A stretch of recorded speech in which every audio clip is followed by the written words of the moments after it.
Greetings everyone, Zex here for another entry of my 13 Slays of Halloween, and today I'll be looking at Berberian Sound Studio, starring Toby Jones, and this is an interesting film I never even heard of. Another small movie like yesterday's entry, the Proxy movie, where I never heard about it, but supposedly it's pretty good. That get a lot of publicity, like underground cult-wise, so it's like, what the heck, I'll try this out. And after the last movies I've been having, this third one has been probably the best one I've seen a bunch. This one has pretty much, how can I say this? It's like a bastard child. If David Lynch and Dario Argento had a kid, this would be the kid. This movie would be the kid. Because there's a lot of Argento in this, there's a lot of Lynch in this, and it's like a mashed up sandwich of the two, and it's good and it's a good bad. I mean, again, I mean, you could probably say, I mean, you could be bored at this. I mean, I understood going in like, okay, this is starting reminding me of Lynch. When I was like, most of them started into the first 20 minutes, like, okay, this is very slow, but I've seen a little bit of Lynch here, and all of a sudden, then pretty much you get a little bit of the Argento stuff, the sound effects, and then back to the Italian studio, and pretty much most of the characters, and the guy swears that he's doing not a horror film. Do not say it's a horror film. This is not a horror film. And just the randomness of the special effects, which is the reason why I love this movie, is the special effects and the sound effects. Is that pretty much all this movie is pretty much that they're doing vocal effects for this movie, and you find out how they do it. And I'm curious way they do it. And Toby Jones is amazing. I mean, that's pretty much. If they didn't cast another actor like this, I'd probably be bored as hell with this movie. But he keeps it. I mean, it surprised me how much he kept in this movie, and the little things he does in this movie. Like at the beginning of the movie, he just walks in. It's like, I'm here to this, and the girl secretary's like speaks in Italian. And he's like, I do not speak your language.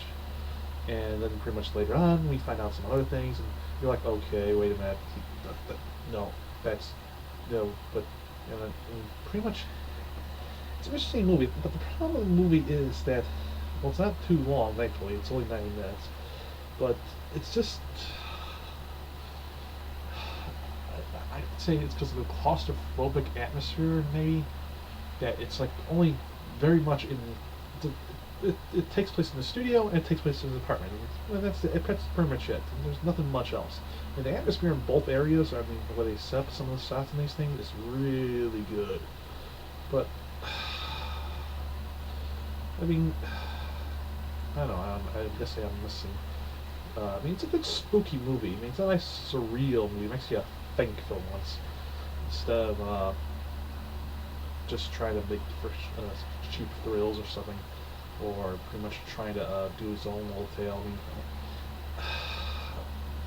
I mean, after the last two films, I think I needed a film like this because I just couldn't take. I mean, I like mindless drivel slasher films, but this one, I mean, the last two were like, one's trying to be Hitchcock, but fails miserably at trying to build the tension of that. The other one was a abomination of all cinematic kind, trying to do something else. This just is trying to be a homage movie, and it pretty much succeeds in that regard. I mean, I liked it for what it was. I mean, it's a small film. It looks like a small film. It is a small film, but it's a good small film. It's something you expect that from coming from the '80s, and it's really good. It really surprised me, and I guess I'm kind of glad this was recommended because I had never heard about this film, and I love Toby Jones in pretty much the Doctor Who Dream Master episode, Amy's Choice. I loved him in the Captain America movies, and I loved him in Harry Potter. So it's like, it's good to see how versatile this actor is. I mean, this guy, you never ever see him in a role like, he's never typecast. He's always in all these various characters, and he's very good at, like, pretty much you're like, you can barely recognize him except in certain movies, like, oh, that's Toby Jones. And he's very good at playing creepy. He's good at playing innocent. He's very good at puppy dog face. He's very. I'm glad he got this movie because he just acts the hell out of this movie, and pretty much I'm just glad I get to see another wonderful performance from him again, and I hope he does another one because it's kind of good. I kind of want to see another film like him in this type of role, or pretty much another horror film anyway. But I doubt that's ever going to happen. But yeah, this was a very good movie, very pleasant. Also, say not very pleasant. This was very mind fuckish. It's pleasant in the fact that it was a nice cinematic experience for once. But oh god, it was a mind fuck. Especially I'm sorry. The moment when the spider started crawling up Jonah's hand, and I was like, "Ooh, ugh, I hate that." I mean, it happened to me one time. I was in my room one time, and also I was typing through all over my hand, and boom, there's a spider crawling my hand.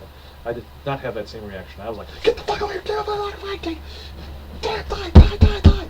Yeah, that was my reaction to the spider. Tommy Jones, no, he does a more honest reaction, more creepy reaction. And for him, that just works good for that. So yeah, I would give this movie a 3 out of 5. I mean, try it. It does. It's a homage movie, and it does a very good job at what it does.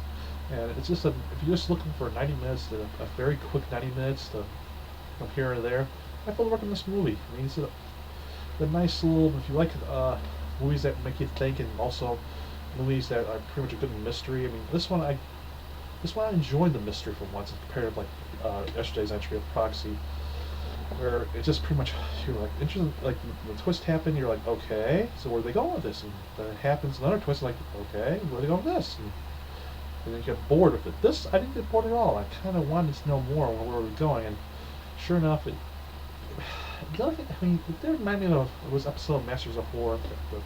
Got an episode right now. I don't know, it was Carpenter's episode or was it some other episode? But it reminded me something of Master of Horror. I forgot which one. Maybe it was Argento's one. I think Argento did an episode of that. But yeah, it was a good episode. It was a good movie. But I would recommend if you've seen this, just a heads up that if you're looking at this for cheap, schlocky horror or like a guy going it's totally insane, you'll like. I mean, you do get that, but not as it's a subdued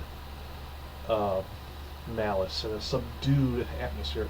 This is a very like bleak movie, but also a very secluded movie, a very how do I say this? Yeah, I've got the phobia thing for it, but it's a very small movie. It's a very bleak, like it's like small in space type of movie, and it's like a crammed movie. You understand, like you're like crammed in this movie. You feel this guy's madness going away as well. Just the stress of this movie just cracking me out. I mean, this guy's already not a very timidly stressed person. I mean, this guy's already like this. This movie's all just the thing that was going to be breaking him off. But yeah, I recommend this movie. I recommend this if you're looking for something pretty much just something straight up psychological horror. You're looking for something Argento, but you're looking for something Americanized, like an American version of Lynch, or a Lynch version of Argento, like an Italian horror. This probably you'd like this. And you might enjoy this. I mean, hell, I might look at this movie right now too, because this was a pretty good movie. I kind of wish there was extras I hear from the cast and crew how this was made and stuff. Because I'd be curious to see how they would have this. And they probably had a fun ball time making this movie. And I kind of want to hear that in the commentary too. So I might have to get this on DVD or Blu-ray, because I want to see what they talked about this movie. This is a movie that there's so much I probably missed this first movie. I probably have to see this again, because there's just little things in this movie that you catch, and you catch again, and you're like, okay, I get that now. So yeah, I recommend this movie. I give it a 3 out of 5, and that's it. Hope you enjoyed the review. Till then, next time.